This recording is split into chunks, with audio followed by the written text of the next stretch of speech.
They told me they were going to have a live demonstration of our new abatement.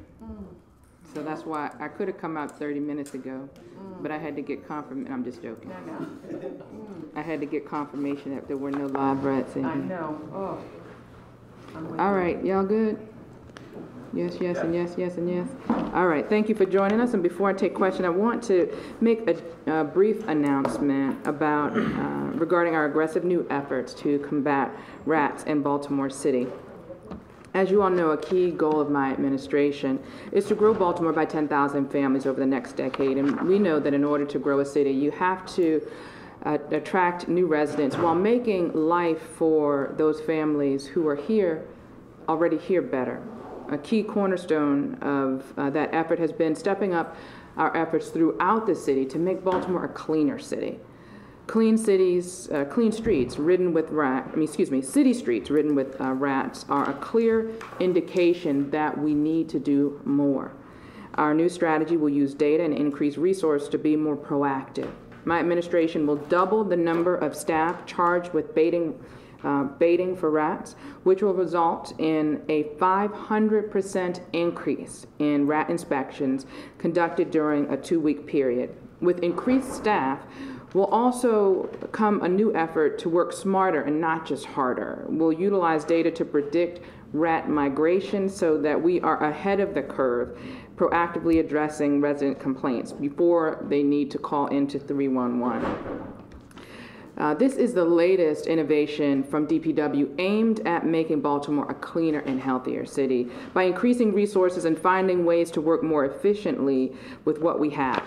Earlier this year, we expanded our mechanical street sweeping into every neighborhood in Baltimore City, and to date, we have removed hundreds of tons of garbage from Baltimore City streets. And that's important not just because we like to brag about the tonnage that's coming off the street. It's important because that's trash that isn't littering our streets, our neighborhoods, our wooded areas, and our watershed. We're building off of that success through the expansion of our alley sweeping program as well. Together, these programs are working together to keep trash, grit, and harmful pollutants off of our streets. And more importantly, it demonstrates my commitment to providing better and more efficient city services in areas that matter most to residents. You know, that's what, for me, city government is about. We know that our residents want us to do better and more and different when it comes to rat abatement. And I'm pleased that my Director of Public Works continues to look for ways to push for progress, to push for innovation, and to use the resources that we have more efficiently to get more effective results for the citizens. With that, I'd like to bring up DPW Director Rudy Chow with hopes that we can end this conversation about rats very quickly. Okay, Rudy. Thank you, Madam Mayor. Well, the mayor giving us a challenge basically is to come up with a progressive, proactive, to manage the rat population within the city. We know in the past we have been responding to 311 phone calls. We continue to chase after these rat infestation in our neighborhood. So the DPW responded to that challenge by coming up with this proactive and have a better understanding in terms of, one, the reproductive cycle of the rats. We know we need to get ahead of that. The rats reproduce on the 20-day cycle, and our current program, the fact that it's responding to 311 phone call, we're way behind the curve in terms of staying ahead of that reproductive cycle. We have about 12,000 alleys within the city, and we are increasing our crews from 8 to 15. These 7 additional personnel will be shifted from our alley cleaning program. As you all know, as the mayor indicated, we have expanded our alley sweeping or cleaning through the mechanical alley sweepers. We're hoping that we'll continue the level of services that we are requiring in terms of keeping the alleys clean. We're using the 9 police districts to basically blanket the city and try to go out there and bait every sort of rat burrow within every alley in a proactive manner. So we're no longer waiting for a phone call. We are going to be actively going out there to bait these borough on a routine basis. And but at the same time, we're going to need our citizens' help. The key is to remove the food sources from the rats. And with the pilot trash can program that we have rolled out, with the street sweeping program, with the alley sweeping and all that, all these are in concert in terms of removing the food sources. We're going to need our citizens to help us, making sure they use containers, trash cans to basically put their trash in rather than leaving in plastic bags, because the rats is going to bore right through it, and that becomes the food source. This is going to be a 12-month evaluation cycle. At the end of the 12 months, we're going to be reviewing the outcome to making sure that we have meet the goals that we have set. But at the same time, we're going to try to use predictive models. We know the migration. If we understand where these 311 phone calls coming in from the past, we should be able to predict the migration of the rat populations and try to stay ahead in terms of managing that population. Thank you. I can take any questions. So is this really the introduction of RatStat? Well, the key is the key is that we got to have performance measures that measures whether we're succeeding or failing in terms of our mission. So hopefully that answers your response. But the mayor is going to be requiring of us having results, and we are determined to show results. You mentioned that homeowners need to do more to be more proactive in this. In the county, homeowners are cited if they don't remediate sources for rat reproduction or food sources. Does the city also fine people for not taking care of their property properly? Well, we do, our co-enforcement through the housing department, they do sanitation, citations, and so on, all that. We're going to have to work in concert with them.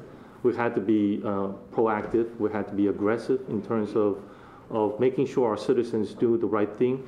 Because at the end of the day, our city government, we can do everything in the world to try to resolve this problem, but without the support from the citizens, we're not going to succeed. This has to be a true partnership between the government and the citizens. And the challenge is the difference in the density of population. We're looking for the most effective ways to get the results that we want, which is the reduction of the rat population in the city. When you have dense populations, yes, we can cite, but when you have communities where there's vacants and things like that, that you have outside forces that are contributing, so it's not just the person who's leaving the trash. If you cite a house, it's a standalone house that might be have rats. If you cite that house and they get it together, you've covered a wide area. But if you have the same area in the city and there's several homes, it might be a store, it might be a vacant home, it might be a site where people are doing illegal dumping. Those are a lot of contributing factors to the rat population. So yes, we cite, but we're looking to try to get the biggest bang for our buck, and that's why we're going to this model. Will there be any kind of focus on construction sites that seem to carry out the rats? So it's interesting. I don't know how long this process has been in place, but now when we do major construction, it is before that major construction is done, there is customarily treatment for rats. I know that. I could remember coming up when the metro was being built and it dug up all of that space, and it unearthed rat populations all along the northwest corridor. And I don't believe that was the way that construction was done back there, that they were preemptive in trying to treat before they disrupted the underground. So it was a really, really bad problem. But I know on the major projects that are going on, that work is done ahead of time. Kind of on a similar line, any specific outreach to some businesses that might be associated with this? Restaurants, for instance, that make a lot of food garbage? Outreach food to restaurants? Yeah, absolutely. Through our communications effort, we're going to be reaching out to the commercial space as well as the residential. We have to blanket the city in terms of this message.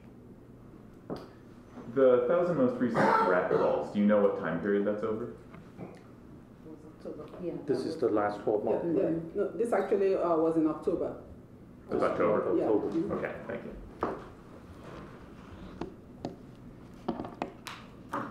Sufficient amount of rat questions. One ran through my laptop, you know. Last One, Wednesday. well, your what? One ran through my laptop right here in the plaza. Oh, Last Wednesday. yeah. Sucker. You might have caught them, they do their training, you know, they do the Happy hour? formations and things like that. Right around sundown, you know, like the change of the guards Yeah, that's true. in front of, That is correct. In front of the palace? At 5 o'clock. yeah. Are we Going from done like with the- Democrats parking space to We're gonna get those suckers too, I'm telling you. We are determined. So are we done with the American tail comparisons? The Are we? rats taking over the city after everyone goes home? Oh, yeah, that's what, Okay, I dated Hopefully. myself. Mayor, can I ask a political question? yes, thank you. The campaign finance reports that are now filed, they were filed last night from both the gubernatorial campaigns, show an enormous difference in the amount of money that was spent by the Brown campaign versus the Hogan campaign. What do you draw from that? What do you draw from that? That this was Hogan was totally outmanned and outgunned and out everything, and yet walked away with a 4 or 5 point victory.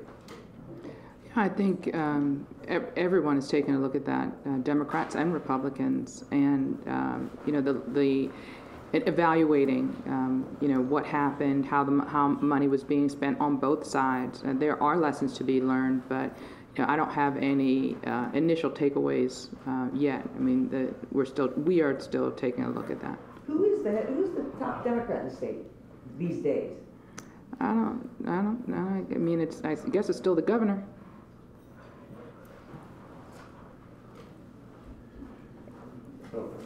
But I don't know how that sort of thing shakes out, so. I mean, there was a report in USA Today, I don't know if you read it, about arrest rates. Arrest rates in cities targeting African Americans, comparing because what in Ferguson, it's disproportionate. And they analyzed it across the country. Baltimore is also disproportionate. You know, does that raise any concerns for you in the way Baltimore is policing? Disproportionate to the Disproportionate to population. the population, So I would have to take a look at that. And of course, it raises concerns for me. I mean, one of the things I did as a member of the city council was to introduce legislation to eliminate profiling from the police department because it was a concern of mine. So I'll definitely take a look at that article.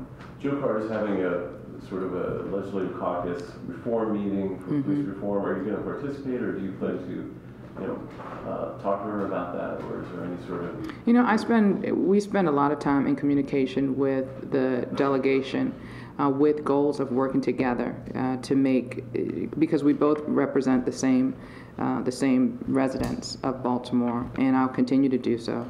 I don't know the specifics of her. I know that she's having an event. I don't know if it's on my schedule, but I know that it is on the radar screen for my team, as have been the other legislative sessions that have happened. I think there was one on schools that happened last week. Any But we idea when attended. you may veto these bills or approved by the city council? No, I know that we have a time frame by which it needs to be done. You know, I plan to keep my word to do it within that time frame, and when we do, we'll certainly make it public. Any question? Thank you, guys. Wow. Thank you. Thank you. How are you? You had something else you wanted to ask me? No. You sure? Positive. Absolutely positive? Absolutely, positively, 100% expeditiously. Okay. All right. Thanks, everybody. Have a good day. I thought for sure you all were going to ask me about the other ideas we considered for rat abatement. Which is? Go ahead. Wait a minute. Go ahead. Oh, never mind. I thought you were off. Are you going to a task force? Oh, no, of course. Never mind. Are we going to a task force on rats? Well, I thought about the task force, and then I thought to myself, I'm not sure if people would, you know, as eager as people were to serve on a tax reform work group, I don't know if people would be as That's exactly right. as eager to serve on a rat work group.